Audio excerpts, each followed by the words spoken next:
Right now in Arlington, Washington, first responders are updating their progress on the search through mountains of mud that decimated an entire community about 60 miles northeast of Seattle, Washington. We're listening in. Of course, we'll bring you any breaking information as soon as it is announced. So we want to kind of give you an idea of what we know about the situation up there right now. And I think one of the best things to do is to take a look at this satellite map because it really shows what happened. Here you can see the area of Oso, Washington before the slide. This is the mountain that would eventually come down. This is the river. And here you see it after the mudslide. You can see the total devastation that occurred, not only up to the river. You think the mud might stop there, but it actually went well beyond there.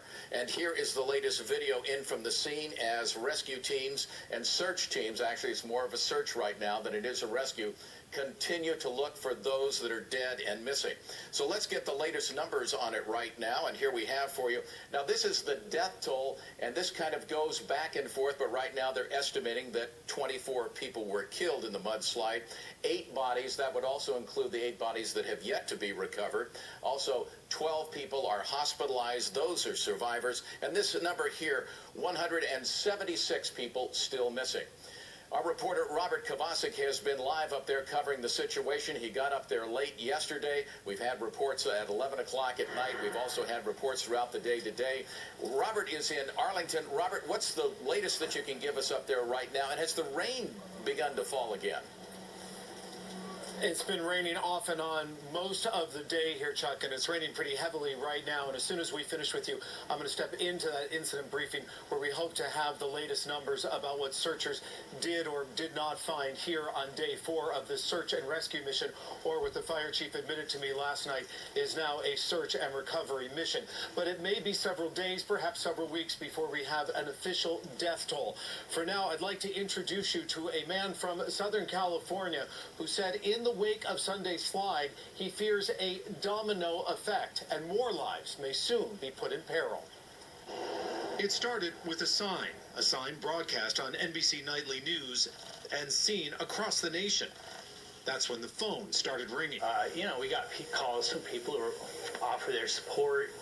That sign belongs to Ventura-born and Lancaster-raised Olin Flick. And so does this upholstery store right on 530, that highway block just a few miles up. Authorities keeping all out, only first responders and some relatives allowed to enter the disaster zone. You want to do something, but you feel really kind of powerless. Olin's volunteered to help, but fears more trouble is ahead. There's a big chunk of earth that has slid partway down and is just kind of sitting there. The mudslide has created a fragile dam, and now there's rain and more rain. Everything's been wet all the time. People are worried. Your mom's worried. Oh, my mom's flipping. Meet Hunter. Fresh from the Navy, Hunter Kofer has returned to Oso, where the enemy these days is nature. I actually came back home to, as a matter of fact, make sure my family's safe. While some in Oso hold the next-door community of Darrington in their hearts, many wonder if they will be next. You know, if enough water got backed up behind that dam, and it all kind of broke loose and released within a couple hours, that could really be a calamity down through the valley.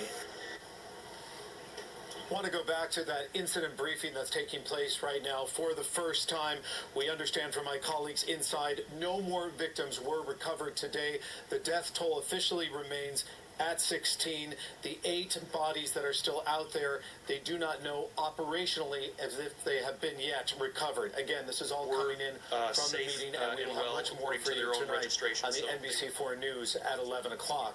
Meantime, there is a community meeting in Oso to discuss that town's future. But as far as this disaster is concerned, the governor of Washington was just here. He met with the victims' families, and he said their grief is, quote, beyond description. Live this evening here in Arlington, Washington, I'm Robert Kovacik, NBC4 News, the very latest tonight at 11.